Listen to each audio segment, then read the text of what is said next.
Supaya pelayanan publik untuk masyarakat berjalan dengan ideal, tentu saja diperlukan adanya pengawasan. Nah, seperti apa langkah dan juga bentuk pengawasan yang dilakukan oleh Ombudsman RI? Stand by. On the record. Halo pemirsa Antara, selamat datang di podcast Antara On The Record. Kali ini untuk menjawab pertanyaan di depan tadi, kita akan melakukan ngobrol-ngobrol dalam podcast Antara On The Record bersama dengan anggota Ombudsman RI, Bapak YK Hendra Fatika. Bagaimana kabarnya, Pak YK? Alhamdulillah sehat semuanya, Mbak Suwanti juga sehat ya. Ini pastinya ya di tengah kepadatan dan juga di tengah aktivitas untuk mengawasi pelayanan publik, begitu ya Pak ya? Baru pulang dari Batam juga langsung ke sini. Oke, terima kasih banyak nih Pak sudah mampir ke podcast Antara. Dan kalau kita bicara soal pengawasan pelayanan publik begitu ya yang dilakukan oleh Ombudsman, kita ingin tahu nih sebetulnya prosedur dari Ombudsman sendiri untuk melakukan pengawasan pelayanan publik yang banyak tentu saja ya Pak spektrumnya, itu seperti apa sih Pak? Baik, Mbak Suwanti, fungsi utama Ombudsman itu adalah pencegahan dan pemberantasan maladministrasi. Ya. Nah, maladministrasi ini didefinisikan sebagai seluruh tindakan perbuatan melanggar hukum, penyalahgunaan wewenang, kelalaian dan pengabaian kewajiban hukum. Nah, dalam hal apa itu dilakukan? Dalam hal penyelenggaraan pelayanan publik. Siapa yang melakukan? Yaitu aparatur penyelenggara negara dan pemerintahan. Korbannya siapa? Masyarakat. Indikator utamanya adalah apa? Indikator utamanya adalah kerugian material maupun imaterial. Nah, bagaimana Ombudsman mencegah dan memberantas maladministrasi? Metodenya melalui pengawasan penyelenggaraan pelayanan publik. Pelayanan publik itu apa? Sederhananya adalah pelayanan publik itu adalah seluruh upaya yang dilakukan oleh pemerintah untuk memenuhi semua kebutuhan masyarakat, namun diatur oleh regulasi. Jadi semua kebutuhan yang diatur regulasi, yang dilakukan oleh pemerintah, maka itu adalah pelayanan publik, gitu kan. Nah, dalam pelaksananya, Ombudsman mengawasi seluruh aparatur penyelenggara negara dan pemerintahan, dari mulai pusat sampai ke daerah, sampai ke desa. Nah, apakah hanya aparatur penyelenggara negara dan pemerintahan saja? Tidak, termasuk BUMN, BUMD. Apakah hanya terlepas itu saja? Juga tidak, termasuk badan hukum lainnya, bahkan individu, asalkan dia menggunakan baik itu dana APBN maupun APBD, meskipun Rp1, tetapi kegiatannya adalah pelayanan publik. Pelayanan publik itu terbagi 3. Pelayanan dalam bentuk barang, jasa, dan administratif. Nah, kurang lebih gitu.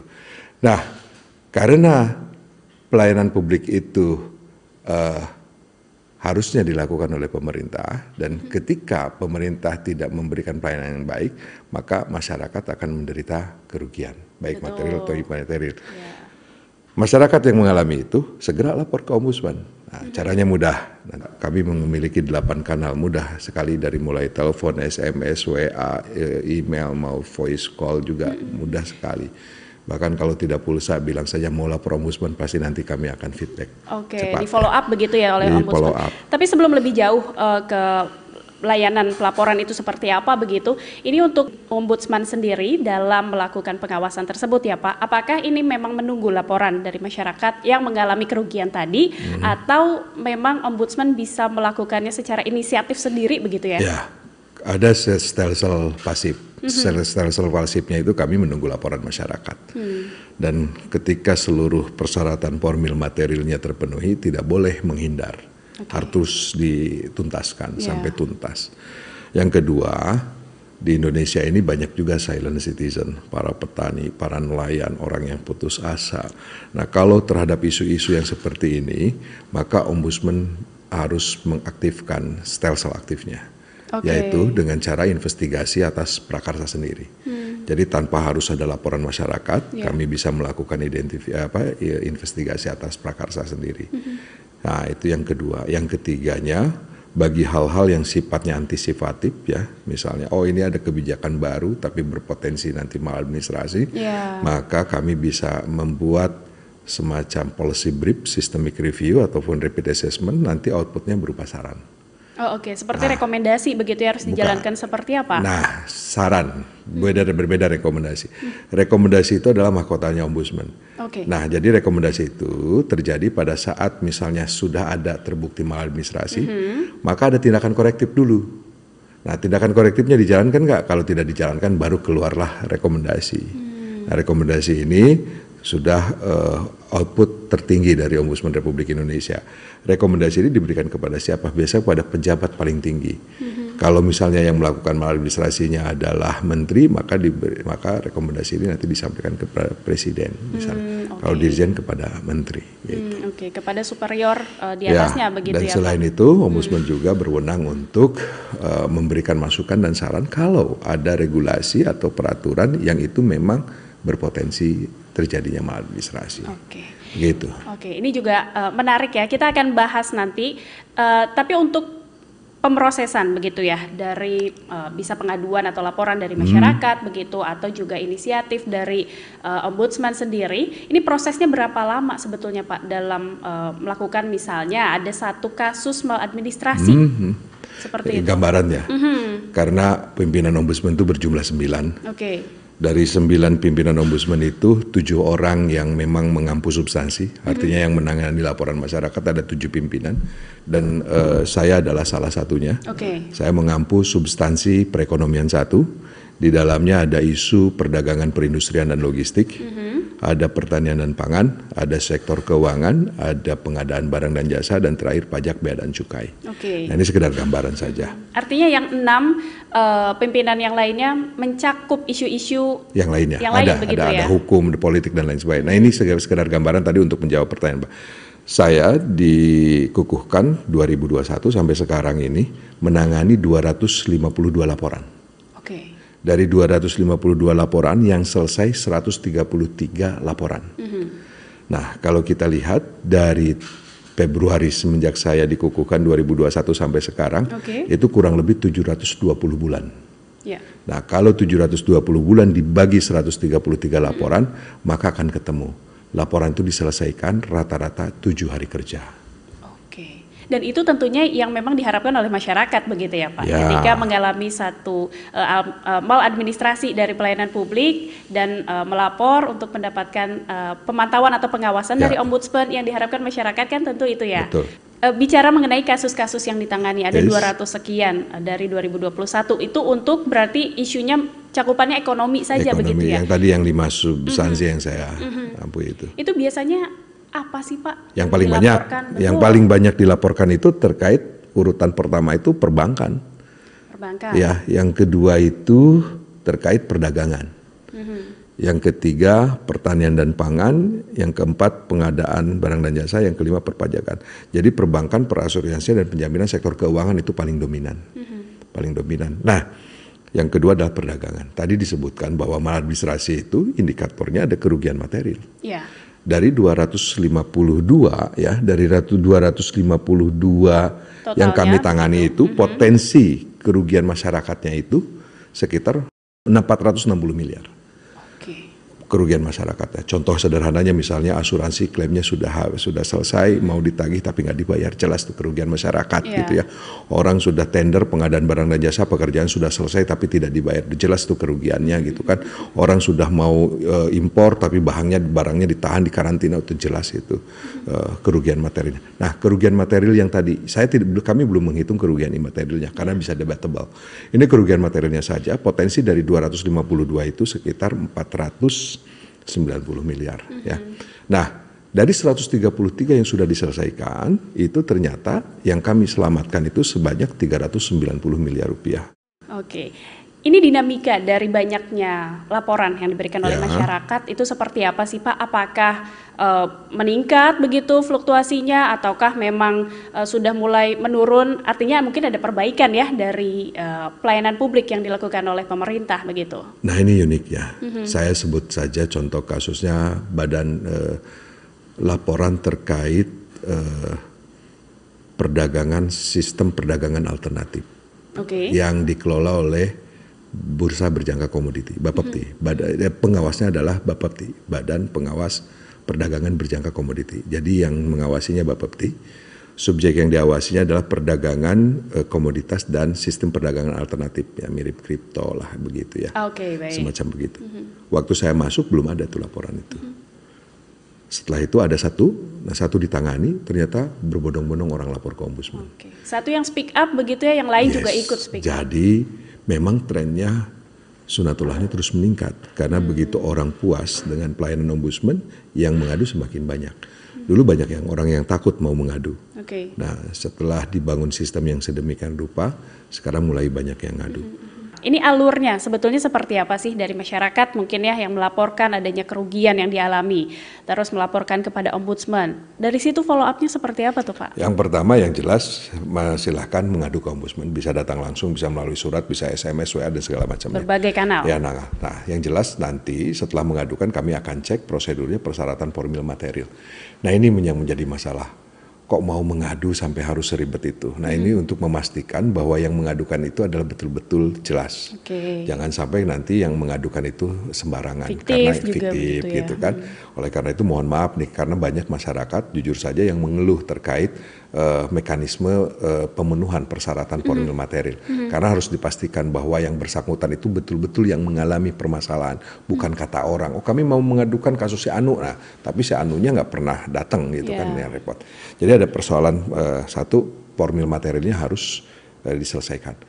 Setelah formil material itu diselesaikan, 9 pimpinan ombudsman, meskipun misalnya saya mengampu soal perekonomian satu, tapi untuk menyetujui agar ini ditangani oleh ombudsman atau tidak, maka 9 pimpinan ini harus melakukan rapat pleno. Jadi diputuskan di rapat tertinggi di ombudsman. Di rapat pimpinan tertinggi di pleno. Setiap hari Senin kami melakukan pleno itu mengesahkan menentukan mana yang akan kami tangani, mana yang akhirnya kami tolak. Gitu. Biasanya kalau untuk ditolak itu biasanya kenapa tuh Pak? Yang jelas satu, bukan tugas fungsinya ombudsman. Karena ombudsman itu kan tadi mengawasi penyerangan pelayanan publik. Ternyata persoalannya bukan penyerangan pelayanan publik, misalnya persoalan pidana, persoalan perdata, itu jelas. Nah itu contohnya gitu ya. Nah itu gitu. Nah terus yang kedua, persoalannya juga udah jauh gitu kan. Kasusnya misalnya 3, 4, 5 tahun yang lalu, nah dibatasi 2 tahun yang terbaru. Baik. Gitu kan. Nah itu.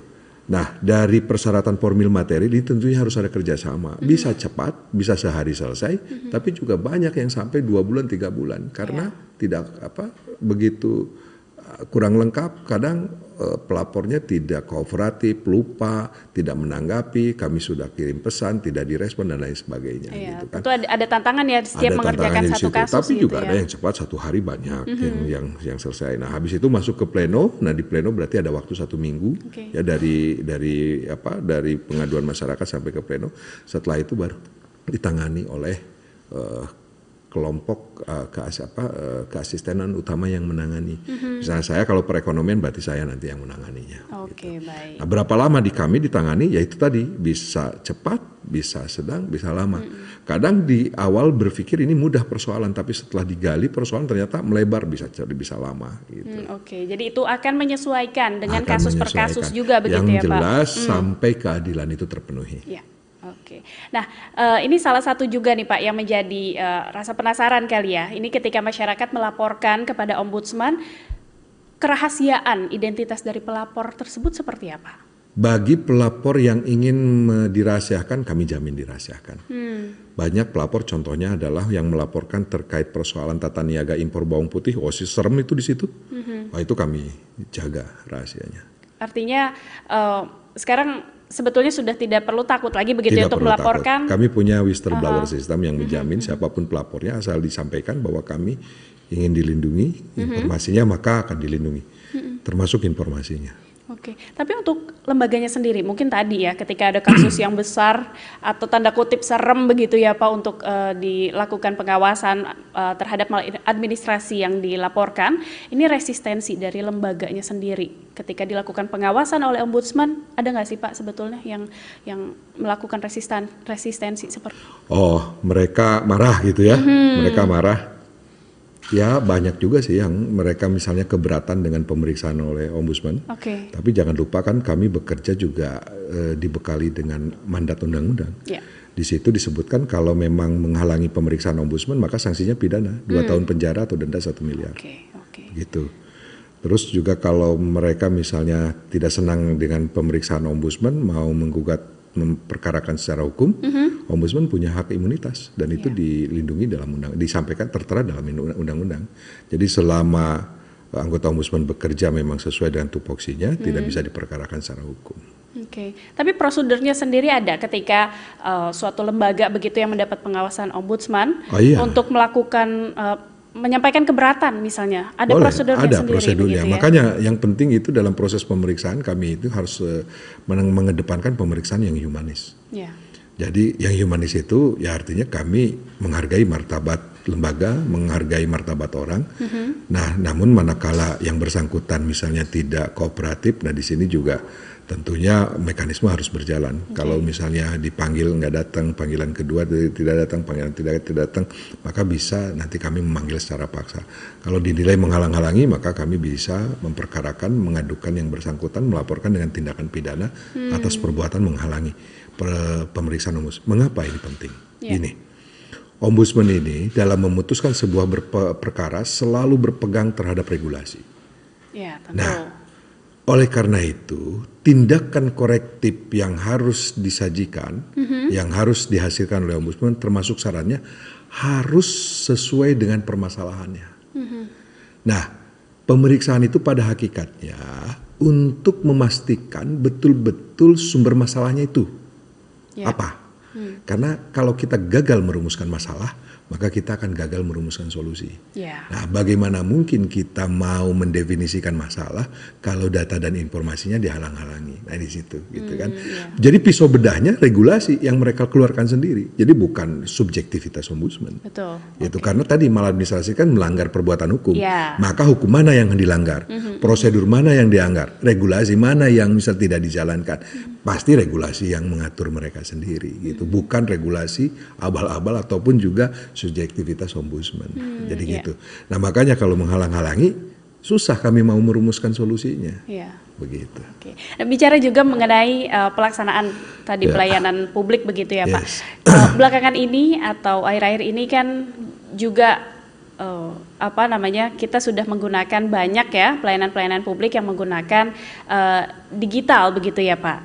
Dan itu seperti adanya GovTech begitu ya atau e-government begitu. Sistem pelayanan publiknya yang berbasis digital, berbasis elektronik juga begitu ada. Nah, bagaimana ombudsman masuk nih terhadap pelayanan publik yang berbasis digital seperti ini? Bagaimana juga pentingnya kali ya digital forensik untuk bisa mengawasi pelayanan publik seperti ini, Pak? Ombudsman itu memiliki 8 kanal pelaporan dan sebagian besar sudah sesuai dengan perkembangan teknologi. Jadi kalau misalnya kita ngeklik aja misalnya di website Ombudsman, maka di situ langsung ada tombol untuk bisa berkomunikasi secara langsung. Ya, itu secara digital. Terus bisa juga melaporkan ke via website, nanti bisa dilihat ada kanal pengaduan di situ, silahkan di situ ditulis. Nanti ada juga informasi bisa melalui WhatsApp, boleh gitu kan, itu juga langsung nanti direspon, melalui email juga direspon. Nah, memang tidak ada sistem aplikasi khusus untuk pengaduan di Ombudsman itu. Yang ada silahkan bisa masuk cek ke website gitu. Untuk pengawasannya sendiri, ini seperti apa? Karena kan pelayanan publik yang dilakukan tadi ya sudah berbasis digital, berbasis elektronik begitu ya. Untuk tadi kan pelaporan ya, untuk pengawasan yang dilakukan oleh Ombudsman sendiri seperti apa tuh? Ya, mekanisme pengawasan yang kami lakukan sederhana saja. Jadi ketika misalnya masyarakat sudah mengadukan misalnya lembaga tertentu yang diadukannya misalnya ya, nah maka kami akan memanggil pejabat yang bersangkutan.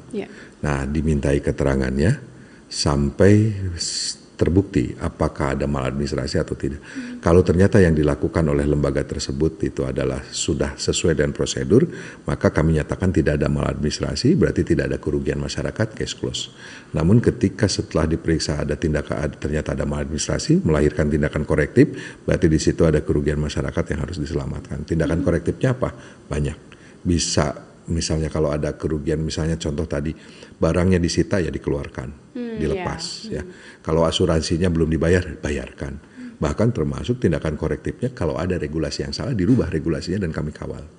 Begitu gitu. Nah, kemudian nih Pak, ini kan banyak banyak juga cakupan isu ya yang diawasi dari pelayanan publik ini yang diawasi oleh Ombudsman begitu. Adakah fokus utama dari isu yang tengah berkembang mungkin di masyarakat begitu ya, yang jadi sorotan nih dalam pengawasan Ombudsman sebetulnya? Ya, begini, desain gini. Jadi tadi disampaikan bahwa Ombudsman itu menangani laporan masyarakat yang mengadu. Ya. Jadi strategi kami itu dulu karena udah jelas. Ya. Yang kedua, manakala ada atensi-atensi khusus masyarakat, maka kami menilai. Maka apakah atensi ini bisa dilakukan, resource-nya memungkinkan atau tidak. Yeah. Nah kalau itu ternyata memungkinkan dan bisa dilakukan, maka itu kami masuk gitu ke isu-isu tersebut. Contohnya misalnya isu-isu yang tidak ada laporannya itu, contoh adalah kasus minyak goreng. Minyak goreng tidak ada yang melaporkan. Oke, tapi itu atas inisiatif Ombudsman sendiri berarti ya? Contoh pupuk bersubsidi tidak ada yang melaporkan ke Ombudsman. Itu kan persoalan pupuk bersubsidi, tapi kami masuk di isu itu. Nah, terus persoalan peternak misalnya, nah itu juga tidak ada yang melaporkan, kami masuk di situ. Perdagangan bebas, kawasan persistem pengiriman barang masuk keluar di zona perdagangan bebas, tidak ada yang melaporkan, kami masuk di situ. LPG 3 kg tidak ada yang melaporkan, kami juga masuk di situ. KUR sampai saat ini belum juga ada yang melaporkan, kami masuk di situ, gitu kan. Nah, program bantuan pangan tidak ada juga yang melaporkan, kami masuk di situ, gitu kan. Jadi sepanjang itu bagi kami memungkinkan untuk bisa dilakukan, maka kami akan lakukan. Karena ketika masuk ke dalam sebuah kasus, maka harus dipastikan kasus itu selesai.